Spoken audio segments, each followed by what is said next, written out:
पुणे मंडल के यांत्रिक विभाग के C&W डिपो में आपका स्वागत है। पिट लाइन तथा प्लेटफॉर्म पर एयर स्प्रिंग को बदलने की प्रक्रिया यांत्रिक विभाग C&W आपके सामने प्रस्तुत करता है। LHB कोचों में बेहतर राइडिंग गुणवत्ता और भार घनत्व की भरपाई करने के लिए सेकेंडरी सस्पेंशन में एयर स्प्रिंग्स का उपयोग किया जा रहा है।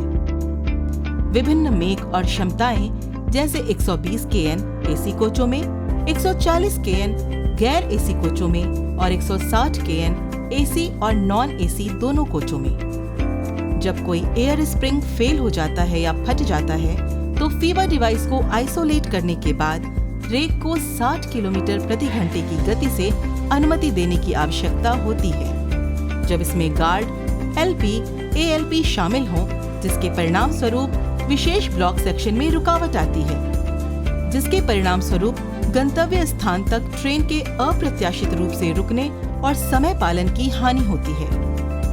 इसलिए इस समस्या को दूर करने के लिए पुणे मंडल द्वारा नीचे दिए गए संसाधनों के साथ पिट या प्लेटफॉर्म पर हम एयर स्प्रिंग को बदलने का समाधान लेकर आए हैं। एयर स्प्रिंग बदलने के लिए आवश्यक उपकरण: 25 टन क्षमता का हाइड्रोलिक जैक 1 नग, लकड़ी की पैकिंग, गैस कटिंग उपकरण, एयर स्प्रिंग ले जाने के लिए पोर्टेबल ट्रॉली, ओपन एंड और रिंग स्पैनर्स 32 मिलीमीटर, एलन की 17 मिलीमीटर 2 नग, टॉर्क रेंच 50 न्यूटन मीटर से 220 newton metre, ring end open end spanner 18 millimetre. अन्य आवश्यकताएं: प्रभावित एयर स्प्रिंग को प्लेटफॉर्म की तरफ नहीं होना चाहिए।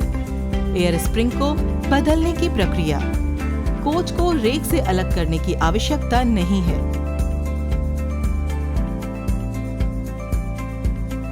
प्रभावित एयर स्प्रिंग के सेकेंडरी डैम्पर के निचले नट बोल्ट को हटा दें।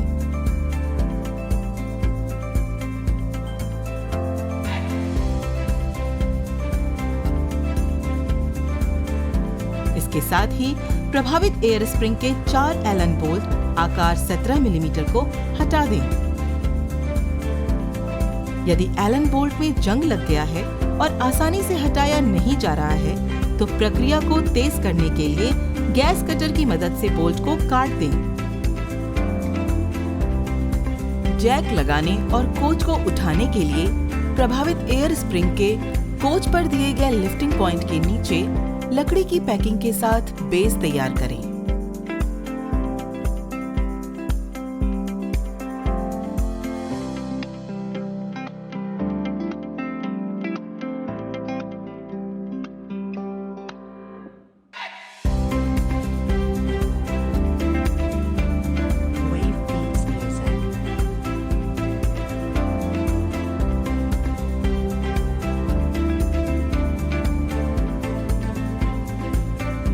जैक का उपयोग करके कोच को तब तक उठाना शुरू करें जब तक एयर स्प्रिंग अपने आधार से फ्री लगभग 100 मिलीमीटर न हो जाए। एक बार कोच को उठा लेने के बाद प्रभावित स्प्रिंग को नए एयर स्प्रिंग से बदल दें।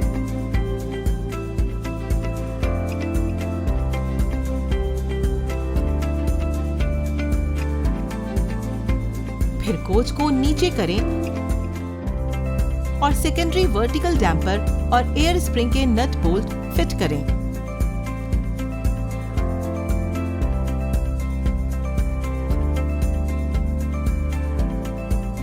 एयर स्प्रिंग और फीबर डिवाइस के आइसोलेटिंग कॉर्क को रीसेट करें और नए एयर स्प्रिंग को फुलाएं। एक बार नया एयर स्प्रिंग फिट हो जाने के बाद इंस्टॉलेशन लीवर को तब तक घुमाएं जब तक कि लेवलिंग वॉल क्षैतिज न हो जाए।